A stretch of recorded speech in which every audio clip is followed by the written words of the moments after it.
네, 안녕하세요. 오늘 사회를 맡은 Good morning, 손열입니다. everyone. My name is Son Yeol. I'm the moderator for today. 2021 Korea Global Forum for Peace. I am a moderator today, Son Yeol, East Asia Institute and Yonsei University. Because this program, this panel is being translated from this point on, I will speak in Korean. For English speakers, please turn to the English in your web. 오케이. 그러면 지금부터 한국말로 제가 하겠습니다. Thank you very much. From now on, I'm going to speak in Korean. Once again, my greetings to you. My name is Son Yeol from EAI, East Asia Institute. So, my panel today has been organized by EAI, East Asia Institute. And the title for this panel is the Korean Peninsula and the U.S.-China strategic competition. And the U.S.-China relationship is the most important and focal point of the world arena. So we have to talk about the present and future of the Korean Peninsula in terms of the peace and prosperity. Therefore, the relationship between the U.S. and China will be very important to factor into the Korean Peninsula's security. Having said that, we have to talk about the relations of the U.S. and China from a very long-term perspective, and it is necessary for us to have the in-depth analysis to also talk about the future of the Korean Peninsula in parallel, and that is the essence and the target of our panel today. So when we talk about the relations between U.S. and China, we have our experts, including Professor Andrew Scoble, as well as many other important scholars, especially from Japan. So we will also be talking about the future of the U.S.-China strategic future, and also we will have the 2050 grand strategy of China as well.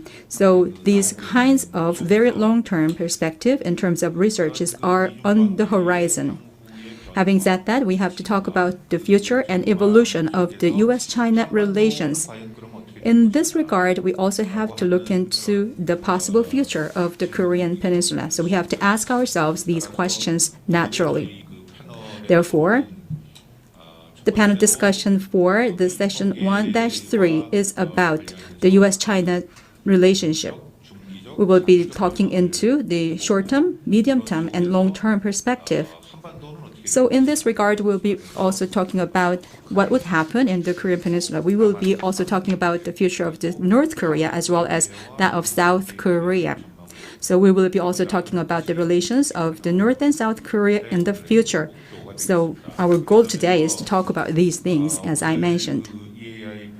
So the panels from the East Asia Institute include 4 prominent scholars from many countries like the U.S., China, Japan, and Korea.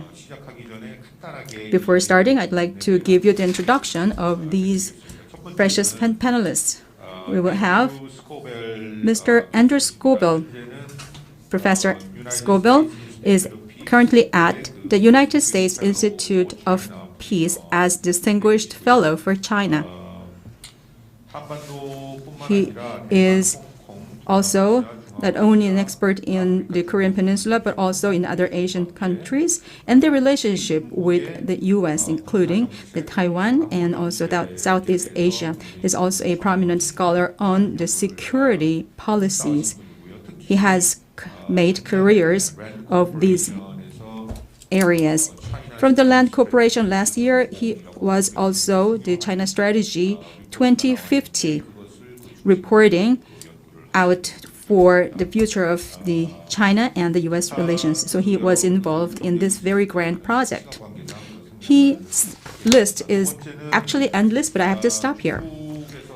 And also, secondly, we have Professor Li Ting from China.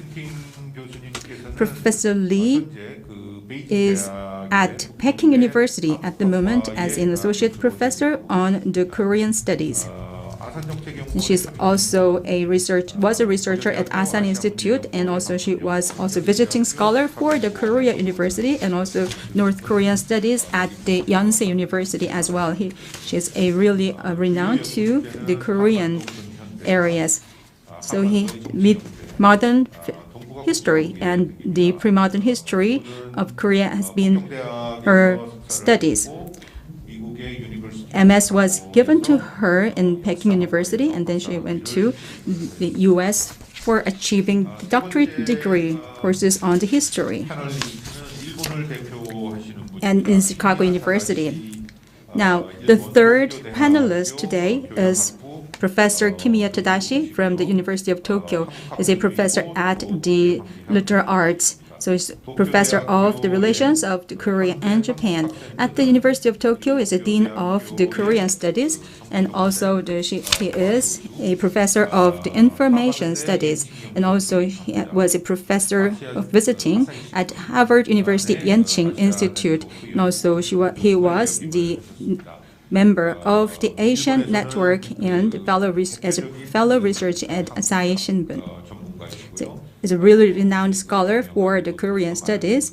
With his fame, he has been continuing his scholastic researches as well. Last but not least, we have our panelist representing Korea. Is Professor Park Won-gun of Ewha Women's University. He's now at the Ewha University for the Department of North Korean Studies. He was previously a professor of international studies at Handong Global University. He is also a scholar for the North Korean affairs and the relations with the U.S. in terms of the military side. So he's a very representative scholar of the Republic of Korea. Now, I have given you the four panelists today. So this has been my introduction, and also I'd like to start right away the presentations and the discussions among the four panelists. I'm going to give you my agenda today, so I'll give 15 minutes to each presenter. So the presentation will be confined to 15 minutes, after which we are going to have general discussion with all the panelists. So I'll be the moderator for the general discussion after hearing all the presentations by the four panelists. So we'll go by with Professor Andrew Scoble first, and then he will be followed by Professor Lee Ting-Ti, and then third, Kimiya Tadashi, and then the last one will be Professor Park Won-gun. Now, without further ado, I'd like to now give the floor to Professor Scoble.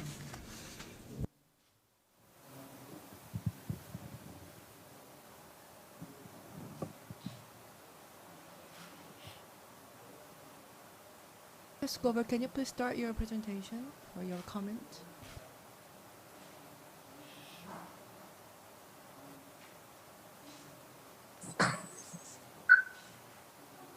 Sorry, should I go ahead and give my presentation?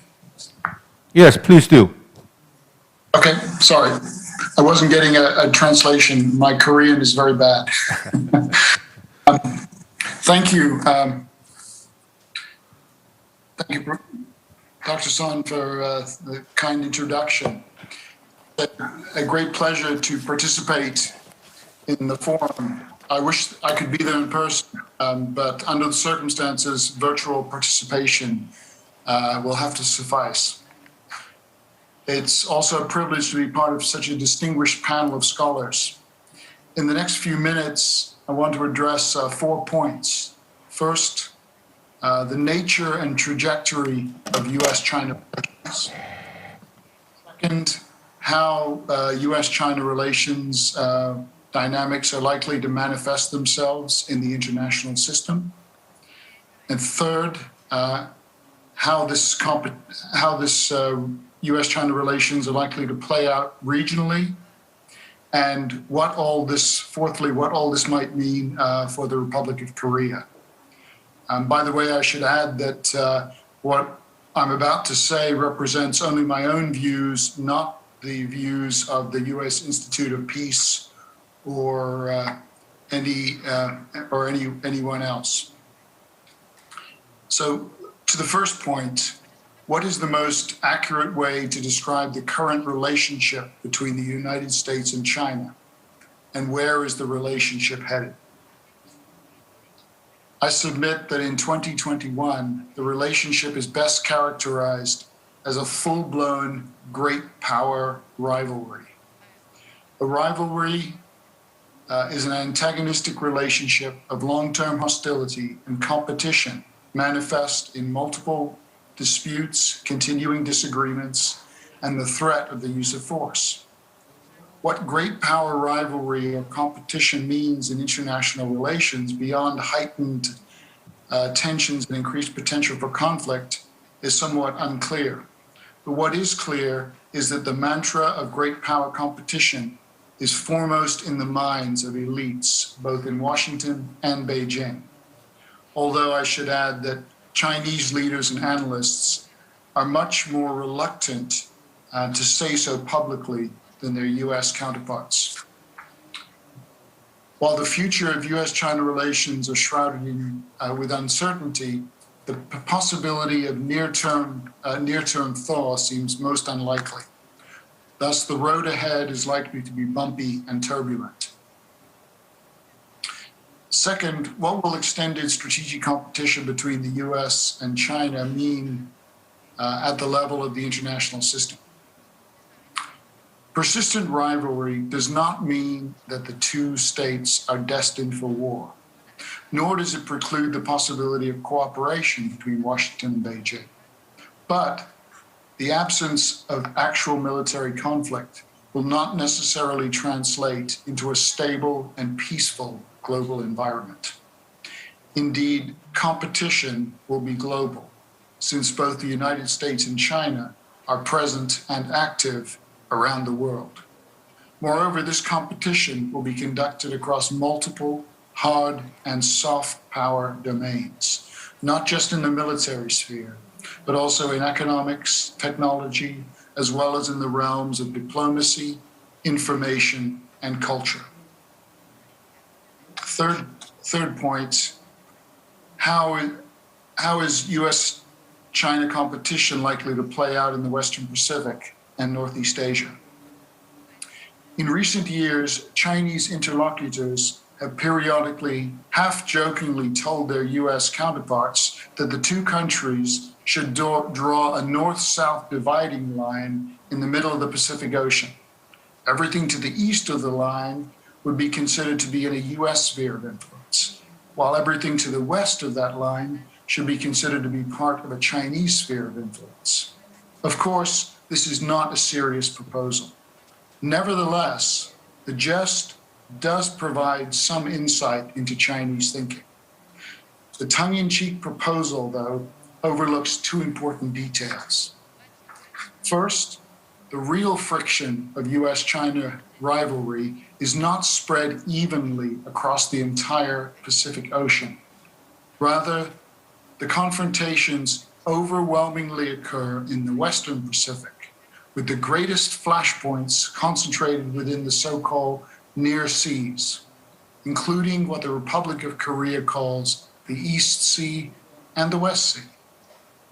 Second, the pseudo-proposal I'm mentioning also overlooks the reality that this is not the kind of binding geopolitical deal that can be struck by Washington and Beijing.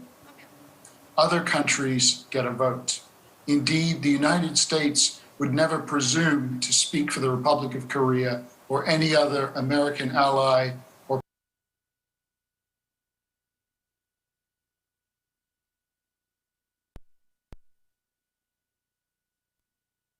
the Republic of Korea. Well, extended US-China rivalry will, in a nutshell, make life complicated for Korea as it seeks to thrive in a challenging neighborhood. Korea is caught between its most important trading partner and its most important security partner. Yet Korea should not have to choose sides. Rather, Seoul can push back against coercion and stand up to bullying. One thing that Beijing respects is strength and resolve. And the United States will stand by its treaty ally. If the Republic of Korea vigorously protects its own national interests, stays true to its ideals and security commitments, then Seoul will not face a future without true friends. Thank you. Thank you, Dr. Scoble. 감사합니다, 스코벨 교수님. Thank you so much. Well, thank you very much for the presentation by Dr. Scoble. And I learned that we have precious lessons, except for the part that was missing because of the technological glitches. We will be talking about this by asking him again what he was trying to say. Overall, that was a great introduction, as I believe, for our panel today.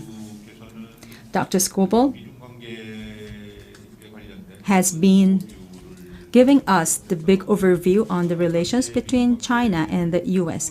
Currently, the relationship is about the full-blown rivalry on a global scale, which seems to be a little bit pessimistic for us.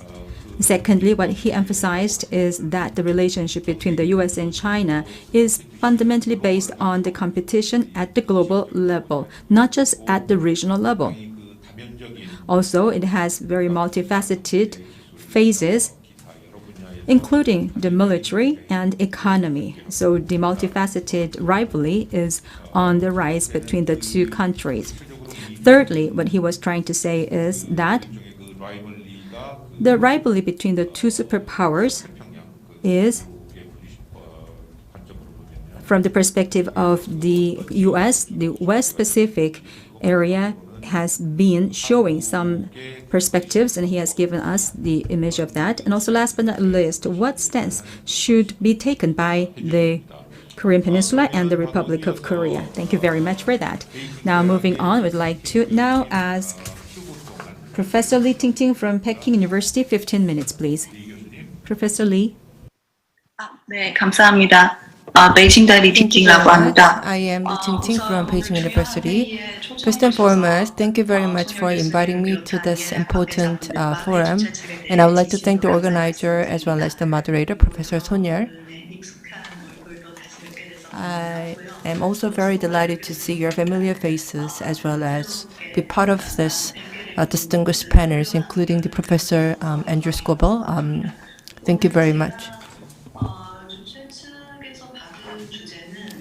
What I am asked to present today is the China's policy on the Korean Peninsula and the strategic competition between the U.S. and China. So the key question that I would like to talk about is whether there are any changes in China's policy toward the Korean Peninsula, and what kind of roles can China play in the Korean Peninsula. So these will be the two key points that I will discuss. And I actually listened to the Professor Scoble's presentation, and I actually wanted to focus more on denuclearization. But while listening to the Professor Scoble's presentation, I actually wanted to make a few more comments. So my presentation also consists of the 4 parts. The first one is the rivalry between the U.S. and China, and the second one is the China's policy in the Korean Peninsula.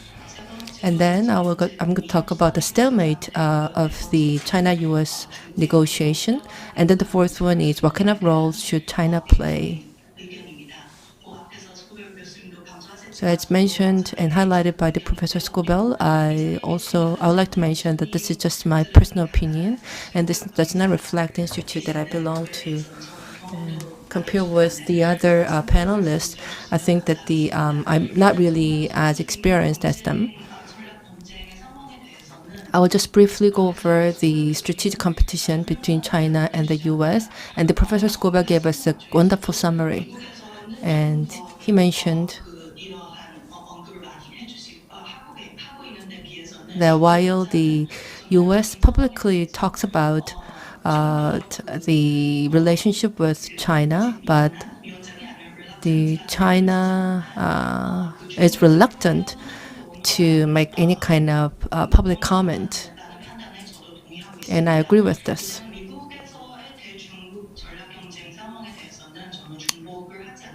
So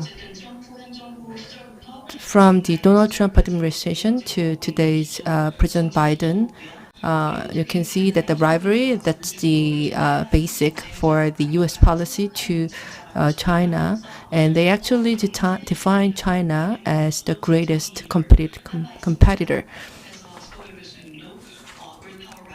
And the Professor Scoble defined the two countries' relationship as great power rivalry.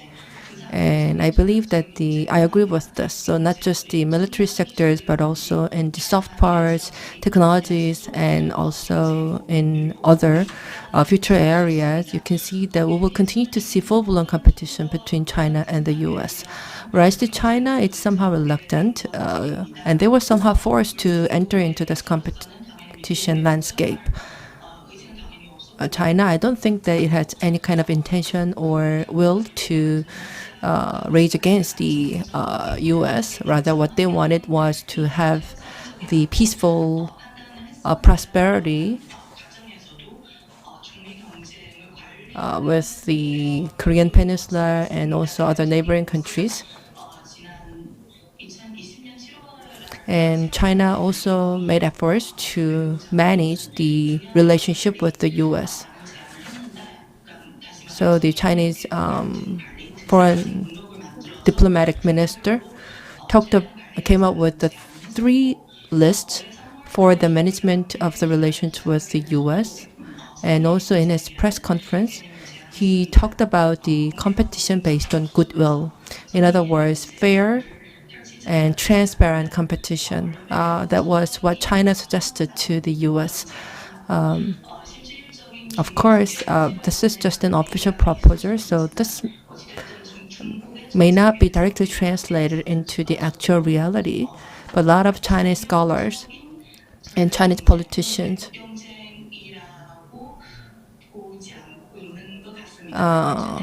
they are trying to ease the current conflict with the U.S. And also in the current U.S.-China relationship, I believe that now we are in the time of both the hyperactiveness and stability. In other words, the competition or rivalry does not mean that the two countries will be engaged in military warfare or any kind of the exchanges and cooperation will be discontinued. Rather, yes, when it comes to diplomatic rhetoric, the two countries tend to be engaged in a very severe rivalry. But when it comes to economy, you can see that the two countries' trade volume actually increased last year. And also when it comes to human exchanges, a lot of Chinese students study overseas, especially including the U.S. And human exchanges, I think they are also showing signs of recovery.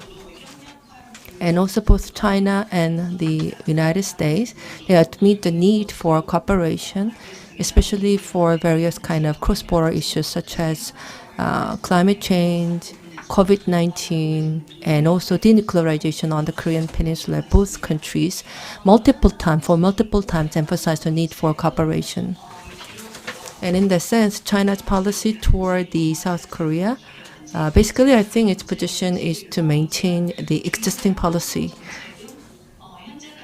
Although we have some different and changing dynamics.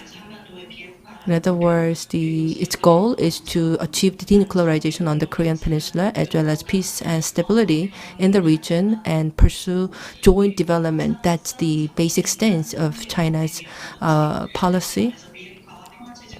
And also, parallel pursuit of denuclearization and peace regime, that's its priority goal. And also in resolving the issues on the Korean Peninsula, China has the principle that the Pyongyang and Seoul should be in the driver's seat. And for the unification, again, the North and South Korea should take initiatives. And also for its policies to the North Korea, it has made efforts to improve the relationship, and especially next year, it has a special anniversary, and I understand that it makes a lot of efforts to work with the South Korean government. I understand that the South Korea is under a lot of pressure amid the current rivalry between the two major powers, and Korea should not take side, of course. Korea should exercise its autonomy and pursue its national interest.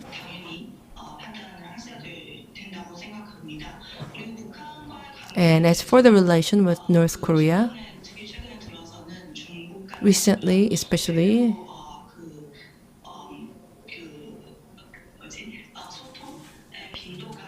the communications and diplomatic exchanges with North Korea between China and North Korea are actually increasing in numbers this year. So, for example, like they commemorate the anniversaries together, or they send a letter of condolences to the floods, to the other party affected by flood and natural disasters. And as I said earlier, China's goal is to achieve the denuclearization on the Korean Peninsula, regional peace and stability, and also co-prosperity and joint development. And this is something that China has maintained for a long time. And for future tasks, China has respected the South and North Korea. So rather than intervening in the situation, they have emphasized the principles. However, if need be, and also through the exchanges with the neighboring countries, I believe that China should come up with more specific policy. This is just my personal opinion. In other words, the South Korea and China, and the United States, they all talk about the phased approach for denuclearization, while the South Korea and the U.S. suggested several practical measures to achieve that.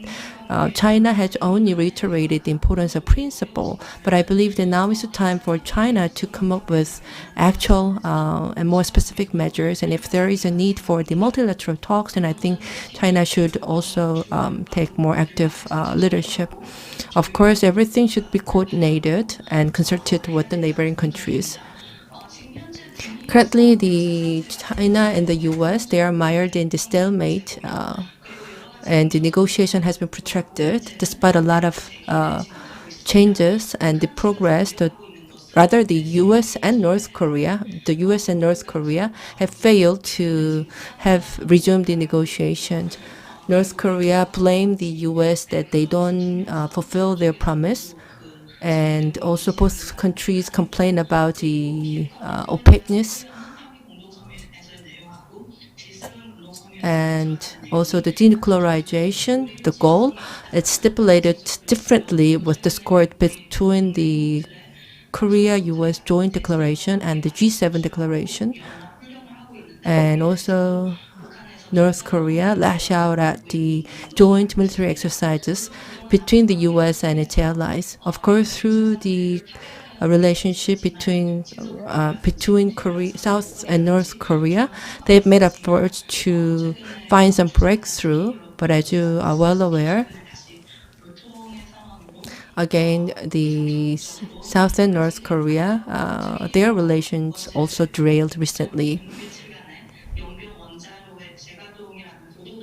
And also, there was a report recently that the Yongbyon nuclear reactor is going to be reoperated. And I believe that this will provide some catalyst to the resumption of the negotiation between North and the United States. And North Korea is actually seeking ways to resume talks with the U.S. And in that sense, what kind of role should China play? I believe that China should change their perceptions and mindsets about its role. In the past, we talked about the strategic patience, and at the time, the countries around the world to the China about for its active role, but at the time, China was emphasized only as the country that implements and participates in the sanctions against North Korea. And also there was the theory of excluding China. So I believe that there are several sectors that China can contribute to. So based on close coordinations and cooperation with the neighboring countries, I believe that China should take a more active role as a mediator, especially the multilateral talks is now growing its importance and growing needs. And therefore, based on the previous experiences, I believe that the China can play a more active role in seeking multilateral negotiations. And in this sense, in order to improve the situation on the Korean Peninsula, I believe China can have multiple roles to play. Let me summarize them into 5.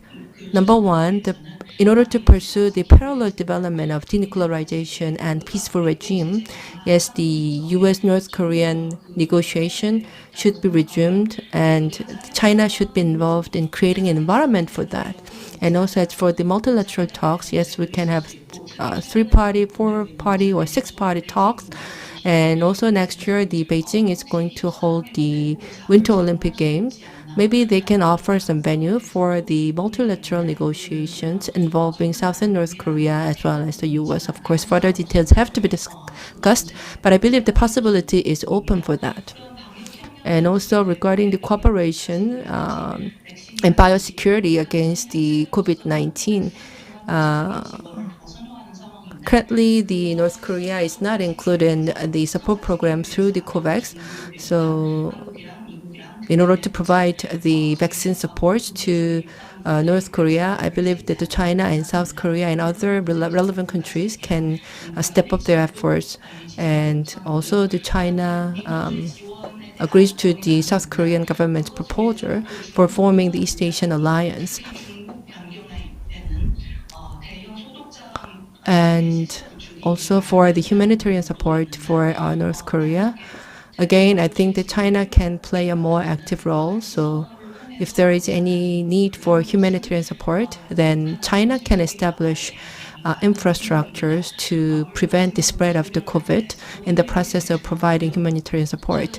And also for climate change, again, China can have a lot to play.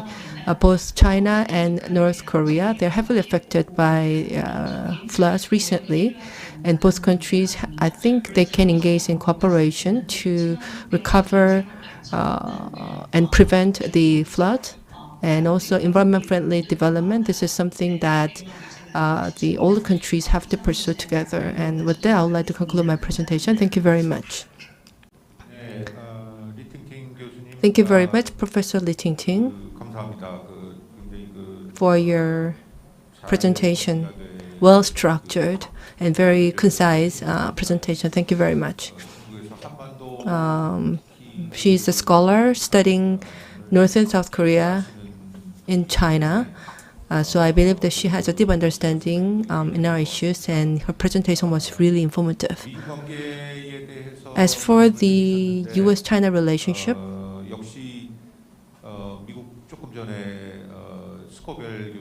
as mentioned by Professor Scobell, rather, I think we could see some differences in nuances and tone. So she tends to have a more modest position than Professor Scobell. So the competition and the conflicts between the U.S. and China, yes, they exist. However, we also have a lot of room for cooperation. And when it comes to the Korean Peninsula, the U.S.-China, there are a lot of things that they can work together. So she suggested several proposals. And also she talked about the China's strategy toward North Korea. And she said that rather than just emphasizing the principle of denuclearization, she said that China should come up with more specific proposals and measures.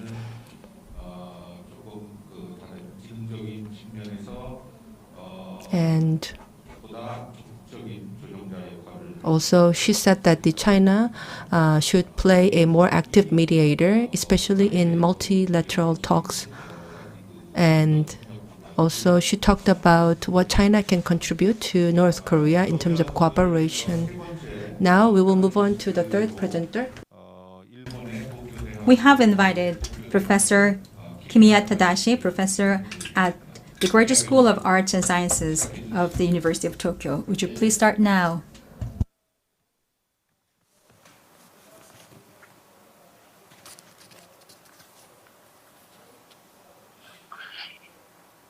지금 방금 소개받는 김희영. Thank you very much. As was just introduced, my name is Kimiya Tadashi. This is a really timely and meaningful event. Thank you very much for inviting me. This session is about the relations of the US and China, which is being intensifying at the moment. What kind of influence it can have on the Asian part, including Japan and also the Korean Peninsula. As a scholar representing Japan, I'd like to talk about this issue. First of all, when we have the condition that there is a structural transformation of the South Korea and Japan, we do have the different relations here. So I'd like to now talk about this inter-bilateral relations. Next, I'd like to talk about the impacts of the intensification of the US-China strategic rivalries on the North Korean nuclear problem and our policy toward North Korea. That will be followed by my analysis on the impacts of the intensification of the US-China strategic rivalries of the South Korea-Japan relations via our policy toward China or the US-China rivalries. Last but not least, I'll be talking about our preferable policy regarding the US-China strategic rivalries. First of all, let me talk about the structural transformation of the South Korea and Japan relations. I think that starting from 1990, when we have the economic relations, we have the imbalanced relationships at that time on, and then we have seen the changes over time from asymmetrical to symmetrical relationship. First of all, we do have the horizontalization in terms of power and division of labor that has been transformed into the more equal relationship, and that doesn't require further explanation because everybody knows about that. So this kind of division of the labor has been changed, so we have to acknowledge that there is a change in the relationship from both sides. The second thing is about the communalization in terms of regime value. We used to have different ideologies in the past prior to 1990. However, we are beginning to have the shared values, especially in political democracy and market economy. These shared values are spreading in each country's institutions. However, these kind of shared values, especially on the democracy, we have different interpretations between these two countries. We have to acknowledge that there have been the different interpretation of democracy by each government. Next, I'd like to talk about diversification in terms of the actors and areas. So we used to have a just relationship of these actors in here. However, we did have the changes over to the metropolitan and also the municipal government. So we used to have the central government relations only. However, we now have the more multifaceted relations at different levels of the government and the countries. So what kind of relationship has been made onto this because of these changes in the political situations? And also next, I'd like to talk about the bilateral and balanced interaction from the unilateral and unbalanced interaction in terms of concern, information, and values. You used to have a different situation when there was a very asymmetrical and unbalanced relationship because there are more goods to go to Japan rather than the other side around. So we should have the change acknowledged that we have the changes over time. So mutual concern, informative direction, and value interaction is becoming more equal in quantitative terms. So we have to say that we have some possibilities of wanting to have the give up of the multilateral relationship because of this sort of relationship. Also, next I would like to also talk about the structural transformation and the relations. We used to have the symmetrical and complementary systems. So we used to have the systems that South Korean authoritarian regime could suppress its domestic opposition due to its cooperation with Japan. So this made some relations between the two countries. However, with the changes over time, we now have the new phenomena that the powers between the two countries, Japan and South Korea, are becoming more and more equal. So although this is indirect relationship and the impact, we have to understand why we have such changes, and these changes are coming from the structural changes. Then I'd like to now talk about the second issue. So what is the relationship with North Korea based on the relationship between Japan and South Korea? What kind of impact and influence we will have in the future? First of all, basically, we have to say that there is a need for the cooperation amongst these countries. The conflict between the U.S. and China is not helpful for this region. And also, as the buffer country, I believe that China is valuing North Korea as a buffer country, as its asset. Therefore, there will not be giving up the situation. And also, U.S. is also concentrating its efforts on the confrontation with China, neglecting to a certain degree North Korea. North Korea in this situation might think that there is a need for it to have the military retaliation, and if that happens, that will be the worst scenario that we can expect. And also, when we talk about the impact of this confrontation between U.S. and China, do we think that this is the only option to go? Well, we have to think about other things as well. There might be other possibilities to have the very abnormal situations. And also, probably the U.S. might have the situation that they want to isolate North Korea from China. Having the situation, we might have a different development in the situation. So there might be the very tragic circumstances in Korea. South Korea has been benefited by the U.S. and also it has to be benefited in the future from the U.S. and China to have the stabilization of the Korean Peninsula, and there might be other cases as well. So if the new and desirable conditions are coming to us, we have to have the situation where we are able to persuade the U.S. and China at the same time. But is it really viable? Can we really have the parallel situation? So the denuclearization of the Korean Peninsula should be maintained in a very peaceful manner, and that is the common interest between South Korea and Japan. There might be, however, the mutual distrust between the China and also with other countries. And also, we believe that there can be other situations, and it can be one of the best scenarios. And also, from the perspective of North Korea, they can be saying that there will be an imbalance of the situation. So all these situations will lead to the further estrangement and the bigger mutual distrust among the parties here. Therefore, it will be estranging the relations of the South Korea and Japan further. So will it really be that way? We have to have a review on the possibilities. Next, I'd like to talk about the perspectives on the confrontation between the U.S. and China by our countries. So first of all, South Korea and Japan want to avoid tremendously intensified and dangerous relations between U.S. and China.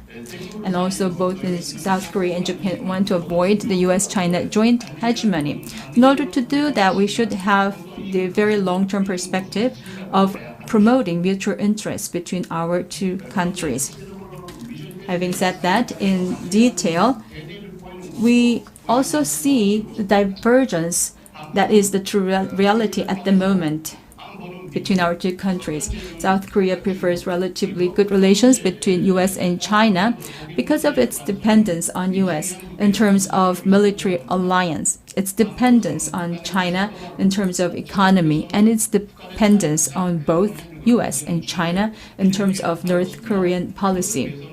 So in order to that, we have to have the very good relations between the U.S. and China, and also the China as a country which has the vote on at the UN, that General Assembly, might want to have this North Korea by its side. So probably that will not be the worst case scenario for this situation. And also Japan prefers relatively intensified relations between U.S. and China, taking the Japanese presence in the U.S. strategy against China into serious consideration. So for the issues of the North Korean or the North Korean nuclear issue, the cooperation between the U.S. and China is a must for South Korea. Therefore, South Korea want to have the situation, the intensified confrontation between the two superpowers is maintained.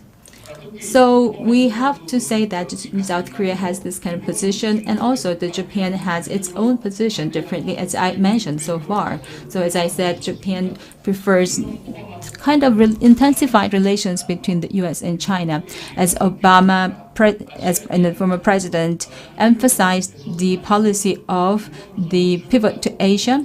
That was not enough for Japan at the moment. Therefore, Japan, with the territory of China, and also they have to have the intensified Western relations with the U.S. So Indo-Pacific has to be the playground for Japan. So it has been the point of argument of Japan. It has been successful for Japan to insist on the importance of the Indo-Pacific area. So the U.S. has been also agreeing with Japan for the importance of this area, and also the moderate and also the appropriate intervention by the U.S. is really important and necessary. So Japan thinks that it is necessary for it to have the support from the U.S. So after the Cold War, and also the entrapment, and also the is better than the abandonment policies.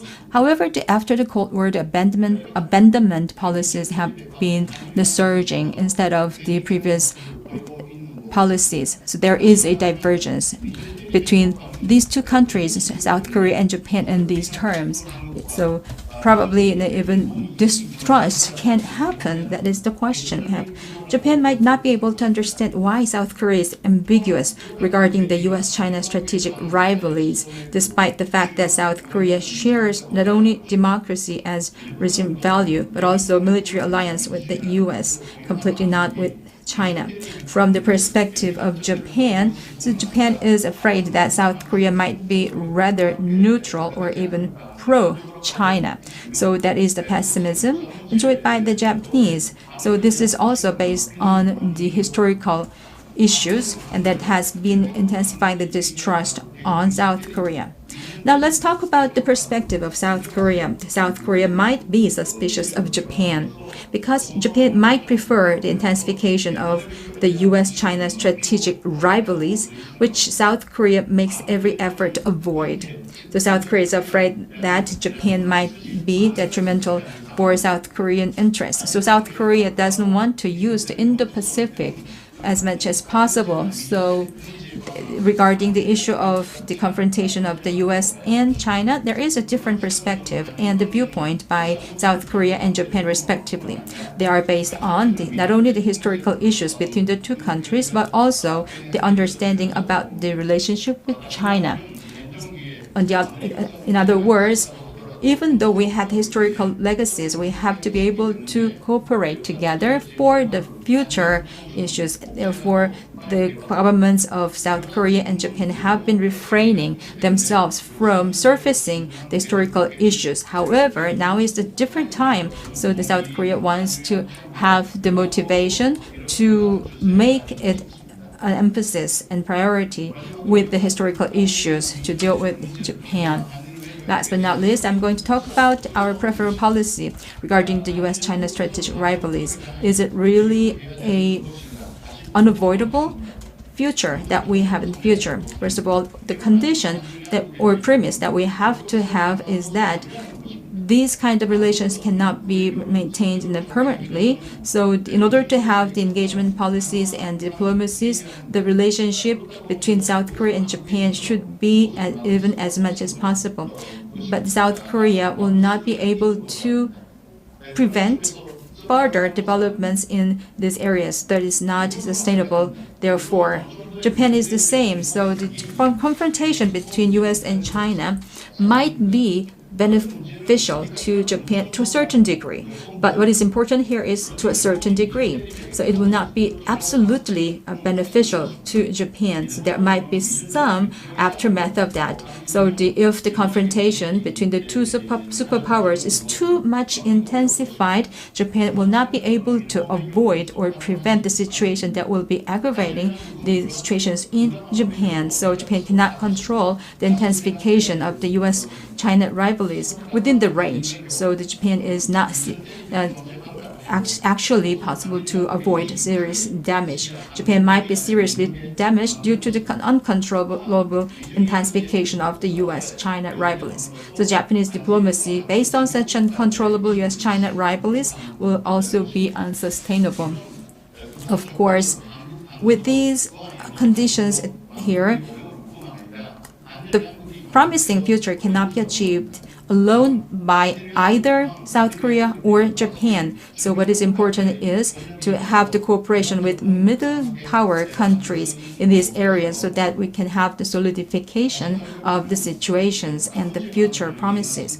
So looking back, as I mentioned before, the relationship between the U.S. and China and also the alliance with the U.S. by both countries. The South Korea and Japan, both of them are sharing their interest and also the awareness of the importance of the relationship with the U.S. and their neighboring countries. Of course, they have to share some of the interests here in this regard. Therefore, it is necessary for both of the countries to have the restructured diplomacy policies. So in order to do that, the legacy issues like historical issues or the diplomacy issues should be overcome easily or maintained at least in order to have the further and better relations in the future.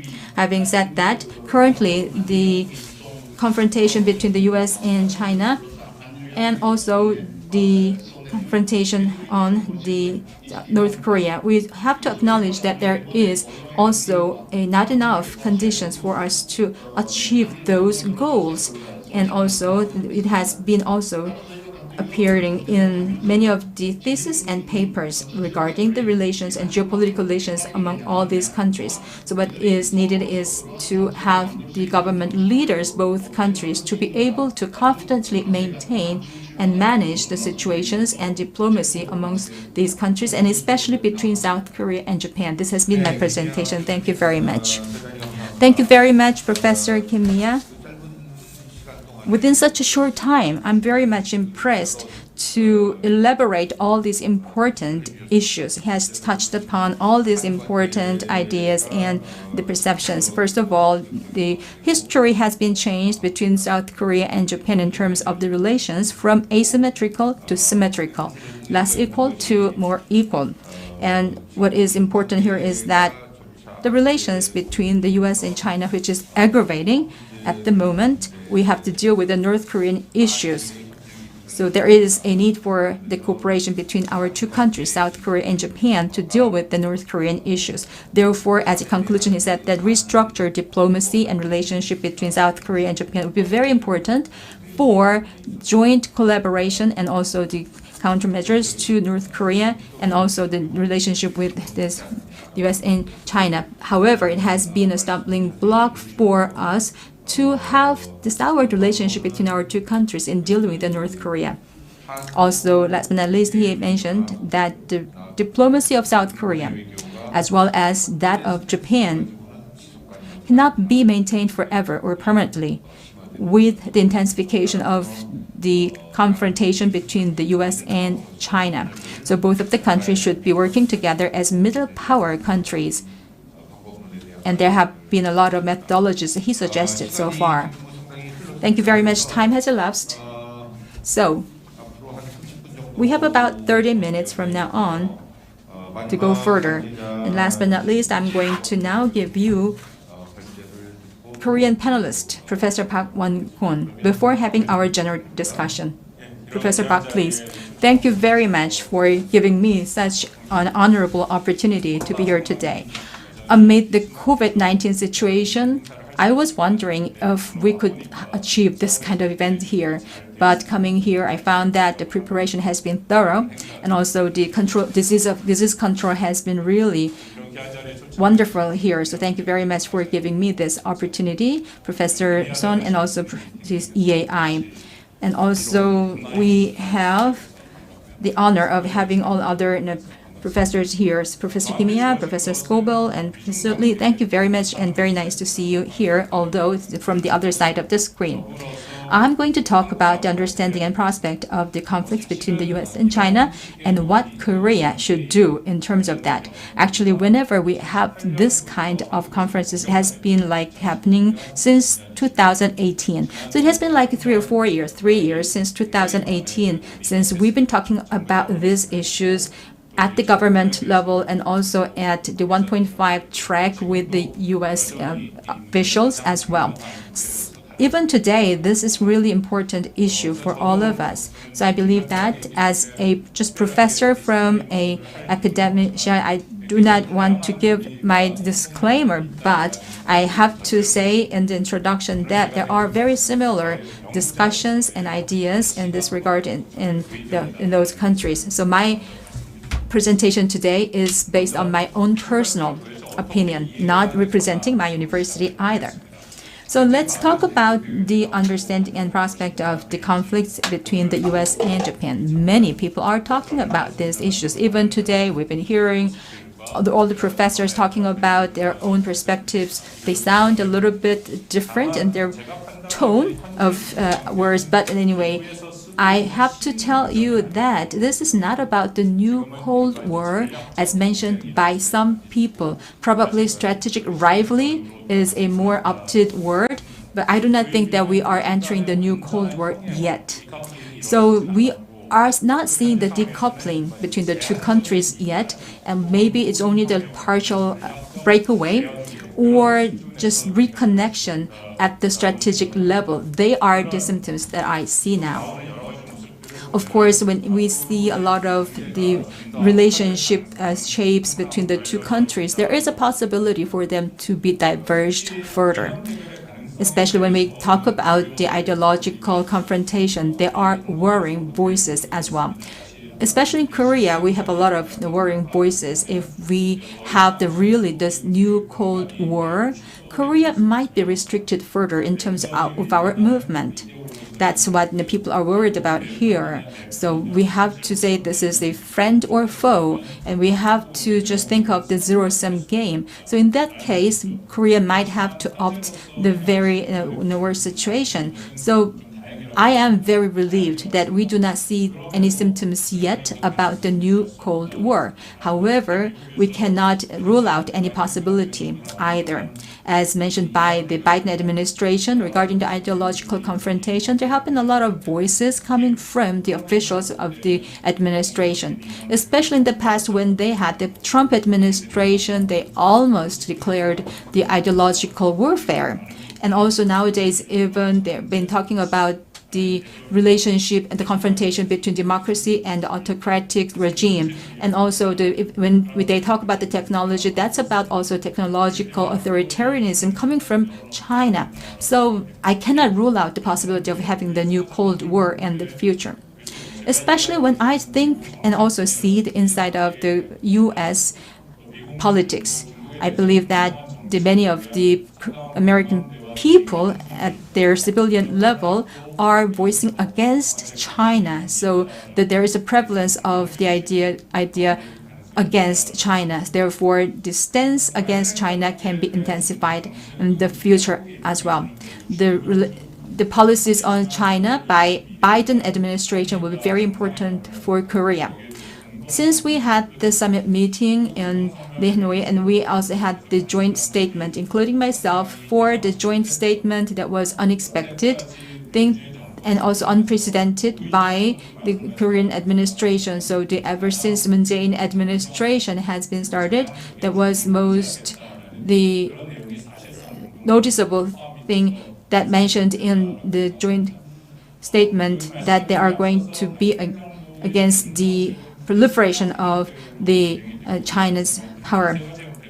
So I have to tell you there are three types of the developments in Korea that will be very important to US as well. First of all is the getting the legitimacy based on the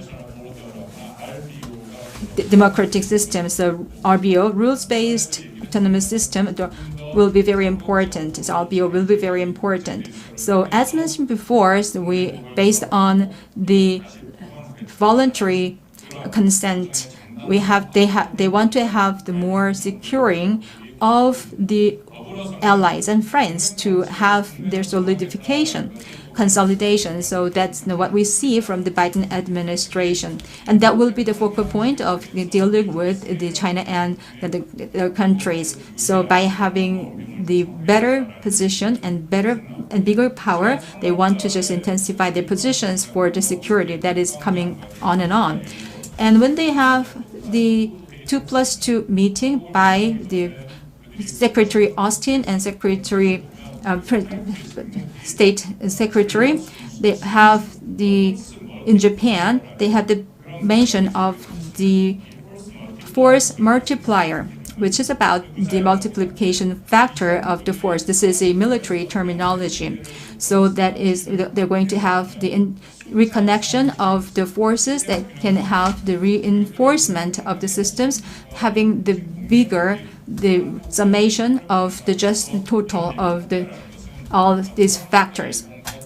The fact that they have been mentioning this kind of military terminology in the meetings of 2+2 in Japan is that they want to really have the better relationship against China in more intensified manner. And also, Global Posture Review, the GPR, is also underway, especially by Biden administration. So that was February 28th this year that Biden declared this as a new plan, and it has not been disclosed yet about the final result, but it will be soon. That is about the importance of the Korea in the Indo-Pacific region. Although the GPR has not been completed, I was able to confirm some of the essential parts here. First of all, the Indo-Pacific area will become the one single theater. That is really important in its meaning. In the past, when they have the military posture or military strategy, although they just discarded it later, they will have the two major theaters, including Korea and also the Korean Peninsula. However, they're now having the Indo-Pacific as a one big single theater. It means that China's power will be further constrained with the will by the U.S., which is very clear to see. The second thing is that they're going to have the grid system for these areas. So there is intention for that. Having said that, the key allies in this area, Korea and Japan, will be very also important. Therefore, the relationship among the U.S., Korea, Japan will be very important. So trilateral relationship will be very much emphasized by the Biden administration. Also, the third one, and by the Biden administration, is the most noticeable one and the different one from the past. So systematic liberalism can be flexibly used by the Biden administration. The NSCC coordinator, Mr. Campbell, said that there is the bespoke relationship, and also the bespoke or customized approaches will be used. So even in Quad system, that idea is visible. Not formal system, but informal system will be used in order to be more flexible in terms of the approaches. So going back to the U.S.-Korea ROC summit meeting in February 1st, I believe that there was an agreement on this kind of posture between the two countries. So in the Indo-Pacific region, which is wanted by the U.S., there may have been included a lot of ideas what can be done in the Indo-Pacific region against China. Probably the very detailed approaches can be made by Korea as well.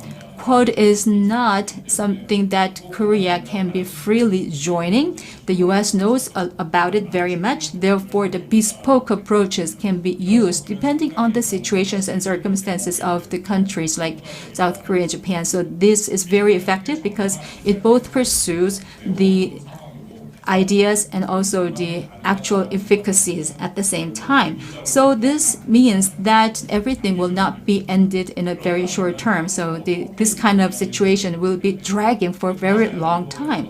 In this kind of situation, what can Korea do? So I've been researching on these issues in my university for a long time, so I hope you can just refer to them.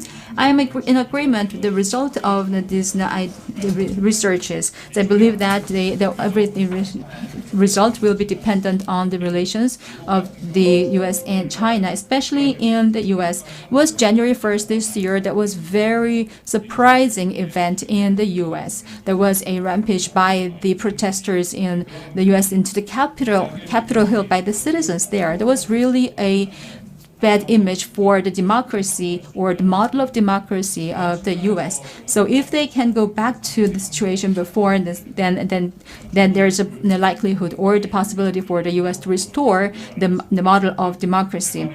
And also we can see some the abnormal situations in China having the control over Hong Kong, denying the one country, two systems that have been committed so far. Let me go back to the Korean Peninsula situation, as mentioned by Professor Kimiya before. When we have the situation, probably have to be fully utilized. The North Korea has to fully utilize the confrontation between the U.S. and China. So North Korea, although it claims China is kind of their best friend for such a long time, I don't think that this is what they really meant, because that's the marriage by the intention. It's a marriage by strategy. So probably North Korea wants to maximize its position within all these neighboring countries. We have to deal with North Korea in terms of what they really want. So in the Party Congress in August 1st last year, they have made it very clear that they're going to have a very tough road in the future. It means that they're going to be persistent or patient for a long time. It will not be just given to the U.S. or China very easily. So especially with the U.S. So it will not be dealing with the U.S. for a small discussion. So they can be waiting. That's what they really meant. And also because of the repression of also the situations in here. So probably that's why the North Korea is bonding more closely with with China, at the moment. However, the means that we can press North Korea will be based on the military thing. So there are three things. First of all, as seen recently in the reopening of the Yongbyon, North Korea wants to show its military force and power once again. The second thing is the missile launches and the KN-2 and KN-24, which are the strategic warfare forces as proclaimed by the Kim Jong-un president, and they're going to continue with that. And also the third one is to intensify the tensions in the Korean Peninsula and also in the area. So they will be much more patient than we think. So probably they will be waiting until the end of next year.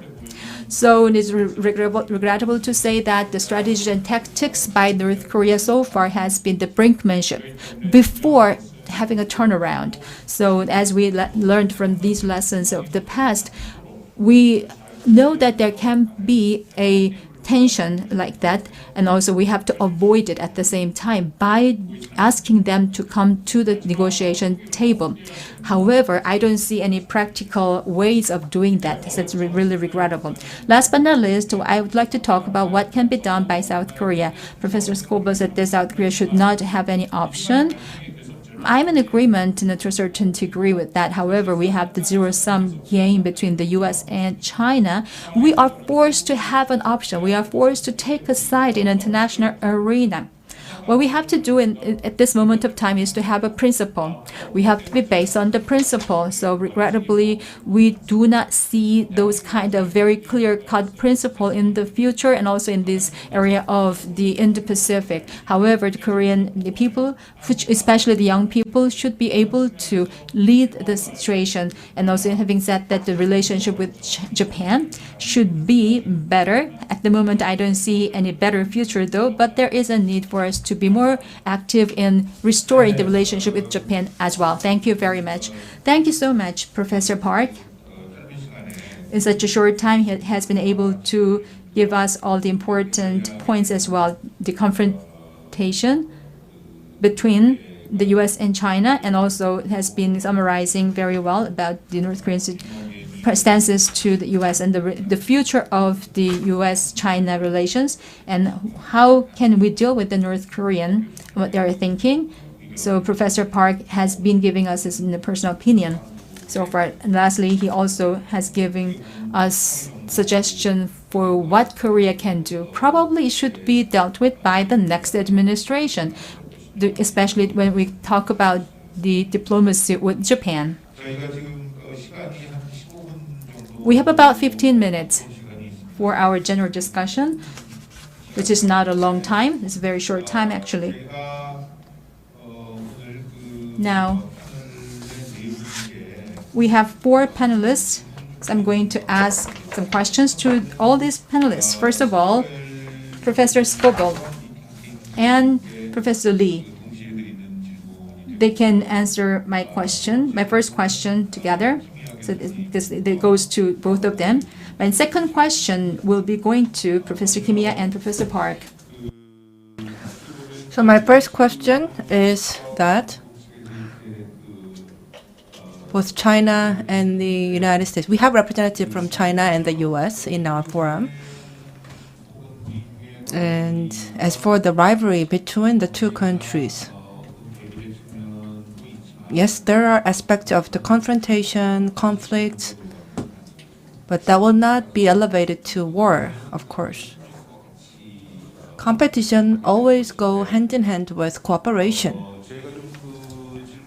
And in this sense, my question is that in relation with the Korean Peninsula, the cooperation between the US and China, in other words, tackling the issues on the Korean Peninsula through cooperation between the two countries, do you think that the Korean, is there any possibility for U.S.-China cooperate each other, especially, for example, like the joint responses for denuclearization on the Korean Peninsula? In other words, is it possible to have the cooperation on the Korean Peninsula which will positively improve the cooperation between China and the U.S. in all fronts, and also the non-proliferation is critical for denuclearization. So non-proliferation and counter-proliferation, these are very important issues. And regarding these important issues, what will be the possibility for China and the U.S. engaging in cooperation? So we'll first hear from Professor Scoble and then Lee Ting-Ting.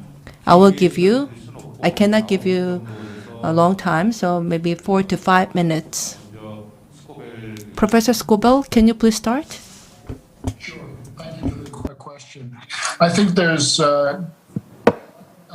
some good reasons for optimism that there can be cooperation between U.S. and China to prevent proliferation. But I think expecting concrete or tangible cooperation on the Korean Peninsula beyond that is really unfortunately not realistic. I think that meaningful cooperation between the U.S. and China on the Korean Peninsula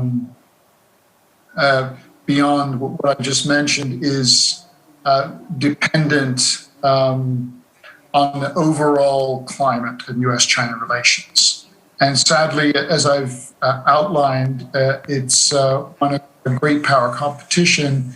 And so that makes it very, not impossible, but much more challenging for cooperation between the US and China. And I think it gives North Korea more room, as I think Professor Kimiya has pointed out.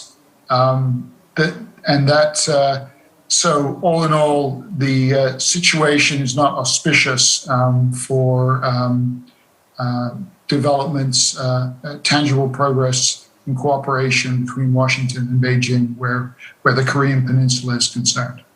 Thank you. Thank you. 리팅팅 교수님. 네. Professor Lee Ting-ting, 예, 질문 감사드립니다. thank you very much. 굉장히 좋은 지적을 해주셨는데요. 중국에서도 관련된 그런 So we also have a lot of heated debates on this issue in China. After the launch of Biden administration, regarding the cooperation between the US and China, we always talked about denuclearization, and especially the Korean Peninsula, denuclearization on the Korean Peninsula. This is a very important topic for cooperation between Washington and Beijing. And also not just the President Biden, but also the Asia visit by the State Secretary as well as the Defense Secretary. They all emphasize the importance of cooperation between the US and China. But unfortunately, I actually agree with Professor Scobell that it's very difficult to see any kind of visible progress in cooperation between the two rivals. So the Asia, we cannot really decouple the situation, global situation and the Asia Pacific. But still, I believe that there is a glimpse of hope and optimism. And I think that this is something that we have to do to have a better future. Of course, in reality, the nature of the tension between the two countries remain unchanged, and also the denuclearization on the Korean Peninsula. This is a priority for South and North Korea as well as all the relevant countries, and they all have the same goal. And also regarding the global denuclearization, yes, we have a lot of instability, including Pakistan and Afghanistan. And so in this condition, I think that still there can be some room for cooperation for denuclearization on the Korean Peninsula. And it's emphasized previously. So the nuclear the technological issues, and also the cooperation with neighboring countries. I think and the importance of cooperation will continue to exist despite the rivalry between the US and China. Of course, things will be difficult, but maintaining and keep the channel of dialogue and communications open, I think that will could offer and brighten the future. Thank you very much. Both of the professors explained so well that we can understand that the denuclearization issues of North Korea might be dependent by the relations of the major superpowers to a certain degree. Having said that, this aggravated confrontation between the US and China in this kind of circumstances, as Professor Kimiya briefly mentioned before, China would like to use North Korea as a buffer more and more.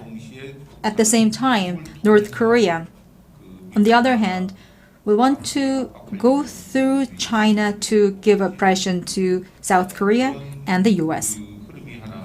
That's one kind of scenario that we can expect in the future. That's number one. And number two is, as indicated by Professor Kimiya, that in itself will make North Korea very proactive. On the other hand, in other words, North Korea on the one hand wants to have the intervention in China, and at the same time, North Korea can have some kind of overture to the U.S. as well. So, with these two scenarios, what would Professor Park think? After hearing Professor Park, I'd like to ask Professor Kimiya to add up what the professor says, please. Yes, thank you. The North Korea might want to use China as we see it. As we see the bonding situation between North Korea and China, North Korea is more active in approaching China, and also they're both very favorable, but on the other hand is limited in terms of its approaches. So I believe that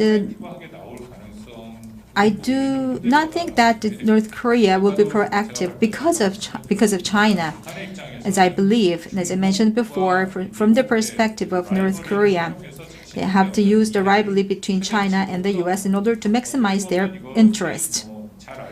So, in a sense, this is quite well known in the past as a kind of Cold War style diplomacy. I think it can be called as pendulum diplomacy. It's like just the pre-Cold War situation. So it is true that North Korea is a kind of burden for China as well. When they had the agreement in 1991, China didn't know of the actual situations in North Korea.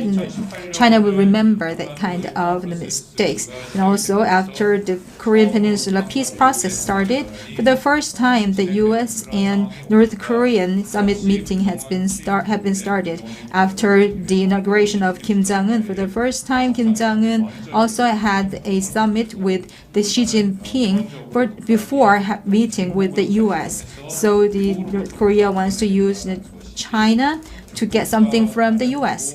North Korea is not just bonding with China for the sake of China only.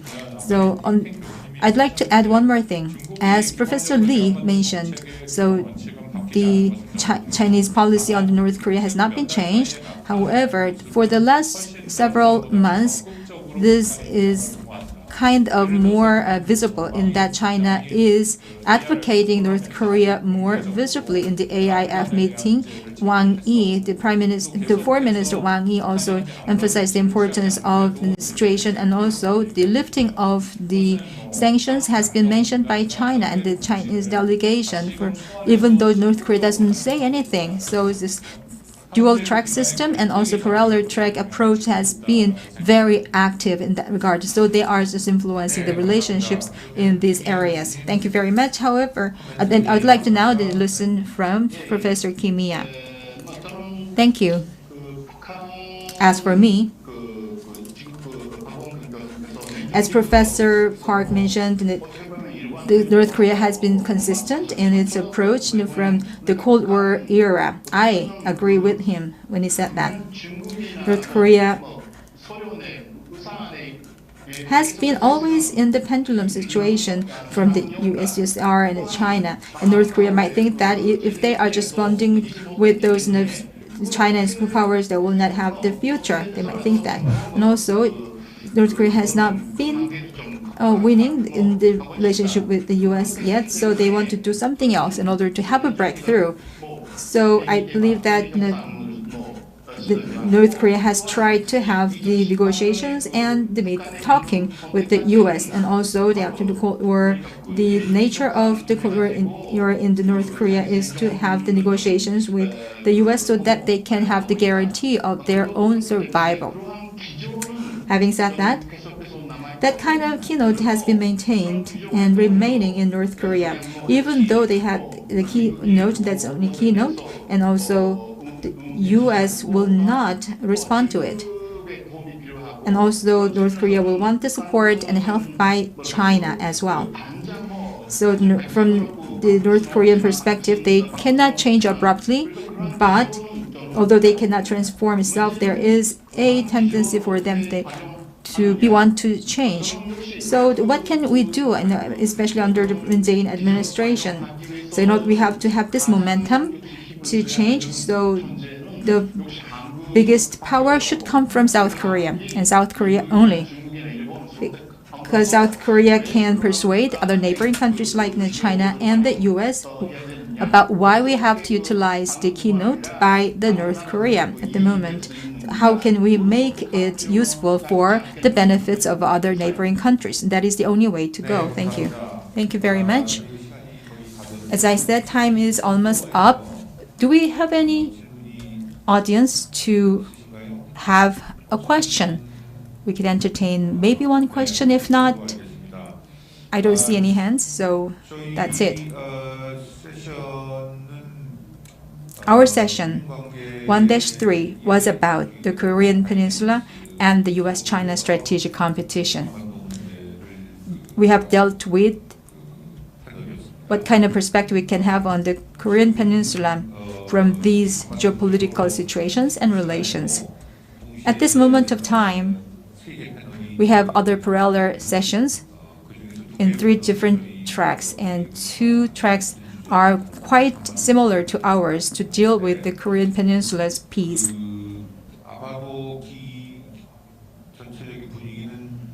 The overall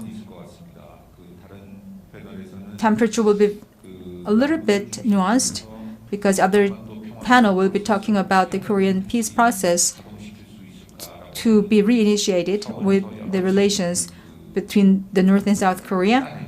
They have been just putting out a lot of thoughts of wisdom. On the other hand, our track here in this 1-3 will go into the situation beyond South Korean Peninsula. We have been looking at what kind of the overall climate has been around Korean Peninsula. So our discussions have been very useful. So we concluded kind of that our future for the peace of the Korean Peninsula is not so bright. If that's the reality that we have to accept, what kind of strategies we have to fold in the future. So we've been talking about these things so far. Now, our given time is not long enough at all to deal with all these prominent scholars from 4 different countries, the US, China, Japan, and Korea. I'm very sorry that I was not able to give full time and I was not able to get the best of them or to get the most of their ideas. However, no, we were able to get some summaries and essence of their ideas. So Ministry of Unification will be listening to this session as well. So the East Asia Institute will also do our homework to make a summary out of this discussion. So we're going to publish the results of our discussions today. So that is my promise to you. And thank you very much. And this has been our session number 1. Thank you very much for participating.